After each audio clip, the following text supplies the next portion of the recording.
Boa noite, professor. Um jogo difícil fora de casa, já tinha expectativa assim, de ter um jogo difícil na Copa do Brasil e o Bahia conseguiu a classificação.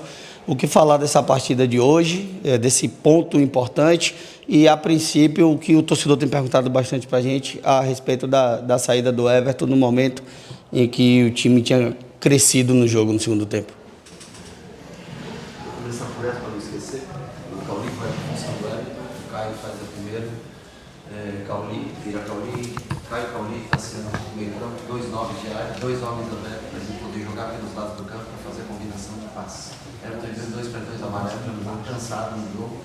Quando tira ele do jogo é para ficar, quando fica é para tirar, então fica complicado. Sobre o jogo, começamos mal, acho que a chuva atrapalhou muito a gente. O lado direito do gramado, que é o lado mais forte, que a gente tem combinações de passe, nós ficamos do lado, no primeiro tempo, do lado que estava encharcado. Nós não conseguimos ter tanta combinação, perdemos, subimos mais com o Rubens, tentando segurar um pouquinho mais o Gilberto. Acho que uma arbitragem desastrosa, um desastre a arbitragem. Uma falta marcada, assim, o nosso jogador nem olha a bola, o cara erra o chute, a bola quica no chão, ele está de costas, raspa na mão dele, não muda a trajetória da bola. Depois dá uma falta, o goleiro, eu não gosto de falar da arbitragem, mas é que hoje é o cúmulo, porque ele desagradou os dois lados. Né? O goleiro dá um carrinho, faz a falta, era para cartão vermelho, ele não dá cartão vermelho, aí o goleiro volta pro gol, não sei o que ele vai fazer, toma cartão vermelho, ninguém sabe o que aconteceu. Então assim, tenebrosa a arbitragem, a chuva atrapalhou bastante a gente, porque o gramado ficou encharcado pro tipo de jogo do nosso time, o gramado estava muito bom, mas infelizmente formou muito barro, e a gente cometeu erros infantis, erro grotesco que a gente não pode cometer. Muito legal, empatar o jogo, isso tem que ser exaltado, tudo, mas era um jogo dentro das circunstâncias que se apresentou, era um jogo que a gente precisava ter vencido. Rogério, boa noite. O Bahia chega à pontuação de 18 pontos na 9ª rodada desse ano, e ano passado chegava no final do primeiro turno a 18 pontos, perdão. O tamanho da ambição do Bahia nesse momento na tabela é nítido, né? De brigar pela parte de cima da tabela. As suas palavras depois de jogos, né? Nos bastidores, têm chamado a atenção. Os jogadores motivados têm chamado a atenção dessa ambição do Bahia no Campeonato Brasileiro.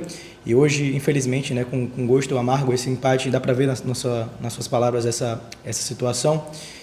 Como é que tem sido esse momento do Bahia na parte de cima da tabela para você? É legal ver você cobrando os caras a acreditar em algo maior. Como tem sido para você esse momento? No futebol você tem que aproveitar. Ou você segue alguém lá na frente ou você vira referência. Quando você tem a oportunidade de virar a referência, em primeiro lugar, você tem que aproveitar. Então, repito, são duas análises, uma de ter força para entrar no jogo novamente depois de um 2-0, isso é louvável e tem que se destacar, mas depois, eu não sei quantos minutos exatamente nós jogamos, acho que foi uns 25 minutos ao menos com um jogador a mais, colocando 2 9 de área, abrindo 2 jogadores pelo lado e a gente começa a tentar chutar de 30 metros de distância. Não, nós temos que fazer as jogadas com calma, não é a todo custo que vai entrar, tem que ser com calma, com jogadas trabalhadas. Então é isso que a gente fica, eu acho que poderíamos ter perdido o jogo, não conseguido nem entrar no jogo, sair daqui com uma derrota e pelo que a gente produziu no primeiro tempo não seria espantoso. Mas diante das circunstâncias que o jogo se apresentam depois do empate, eu acho que nós poderíamos ter saído vencedor desse jogo. Nós deveríamos ter saído vencedor do jogo diante das circunstâncias, dentro do que nós mesmos fizemos para entrar novamente no jogo. Dentro do que o time fez dentro de campo, que os jogadores fizeram dentro de campo para entrar no jogo, eu acho que nós teríamos um pouquinho mais de calma, nós poderíamos ter construído melhor as jogadas e tido melhores oportunidades, porque nós não criamos as grandes chances depois dos gols que nós não tivemos as grandes chances. Aliás, tomamos mais contra-ataque até do que tivemos grandes chances de gol. Rogério, boa noite. Diante do cenário, né, que vocês chegaram no começo do segundo tempo 2-0 contra, qual foi o principal fator, na tua opinião, que possibilitou essa reviravolta para que vocês conseguissem arrancar um empate por aqui? Eu acho que primeiro aquele gol do Everaldo, acho que faz o time crescer no jogo. Primeiro um gol que eu nem sei explicar para você, o segundo gol que nós tomamos, que é um balão, a bola vai... Não sei explicar exatamente para você o que aconteceu. E ali nós estávamos numa situação delicada. Eu acho que aquele gol do Everaldo coloca a gente no jogo, faz com que o time novamente acredite no resultado. A expulsão, logicamente, favorece para que você tenha mais domínio, né, da partida. E depois nós tentamos, tirando o Gilberto, botando Ademir pelo um corredor, botando o Biel pelo outro corredor. e botando 2 9s dentro da área para a gente tentar combinações de passe. Um 9 trabalha de um lado, o outro 9 trabalha junto com o ponta e meia do outro, para a gente ter combinações de passe. E aí foi aí que nós pecamos. Acho que nós não tivemos a calma necessária.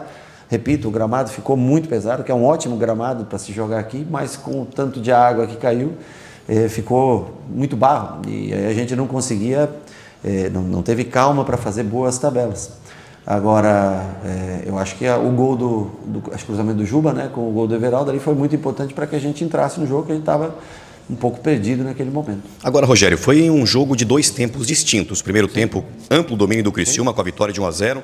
Quando volta o segundo tempo, o Criciúma acaba ampliando. Mas mesmo assim, o Bahia volta melhor para o segundo tempo. O que você viu no intervalo? O que você conversou com a sua equipe para que houvesse esse ajuste para a segunda etapa? O lado que a gente mais joga é o lado bom do campo no segundo tempo. O lado que a gente mais joga no primeiro tempo é um lado que ficou pesadíssimo no campo, que é aquele lado onde fica o banco de reserva. Nós tivemos que trocar muito o lado de jogar. E nós não conseguimos se acertar com o campo. Criciúma é uma equipe física, né? Bom jogo aéreo defensivo, então fez muita bola longa, conseguiu contra-atacar muito na gente. E o campo muito pesado, ele pede um pouco o jogador a sintonia fina para as tabelas. Então nós erramos muita tabela, erramos muito passe. Criciúma contra-atacou, conseguiu fazer o gol. E o segundo gol foi meio, acho que por acaso, né? Foi um erro grande nosso e um pouco de sorte até do Criciúma o gol. E aí depois o time se assentou dentro de campo com aquele lado direito mais, o gramado em melhores condições, o lado da arquibancada do outro lado do banco de reservas. Quando nós jogamos no segundo tempo, acho que o time aí conseguiu, o lado de cá estava melhor para atacar do que o lado que nós defendemos no segundo tempo. Então eu acho que aí o time criou um pouco mais, mas estacionou quando teve a grande oportunidade de vencer o jogo, quando teve no 10 contra 9 na linha. Eu acho que nós não tomamos decisões corretas, finalizamos de 30 metros, 35 metros de distância, quando a gente poderia ter usado os lados do campo um pouco mais para chegar ao gol adversário. Mas é um jogo difícil, com exceção do jogo lá que nós dominamos, o Criciúma, os 2 jogos aqui foram 2 jogos muito difíceis, tanto o 2-0 pela Copa do Brasil, quanto hoje esse 2-2 pelo campeonato brasileiro. O cruzamento foi de Everton.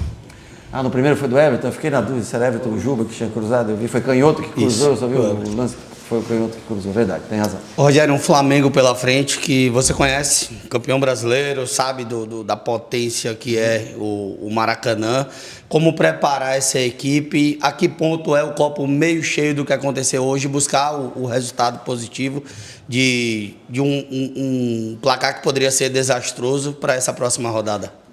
Eu acho que é um time que quando joga no Maracanã, desculpa, eu nunca vi alguém jogar contra o Flamengo no Maracanã em época nenhuma e ser favorito, né? Jogar contra o Flamengo, tem desfalques na seleção. Pô, mesmo assim, hoje eu vi parte do jogo, né, que foi mais cedo, né? Puta, ainda é um timaço, né? Ainda é um time, né, que você vê os nomes e a distribuição em campo. É um time que se fortalece muito na bola aérea pela escalação que foi feita, 3 zagueiros na defesa, um zagueiro que joga muito bem como volante, que é o Léo Ortiz, né? Mais Bruno Henrique jogando no ataque, que é o outro bom cabeçador, mais Pedro, que é um jogador alto. Então faz o gol numa bola parada, inclusive o empate numa bola parada. E é um time que mesmo com seus desfalques ainda tem muita qualidade. Nós vamos descansar amanhã, trabalhar terça e quarta visando o jogo, mas tentar, se a gente for só se defender, não vale a pena ir para o Maracanã, você tem que desfrutar.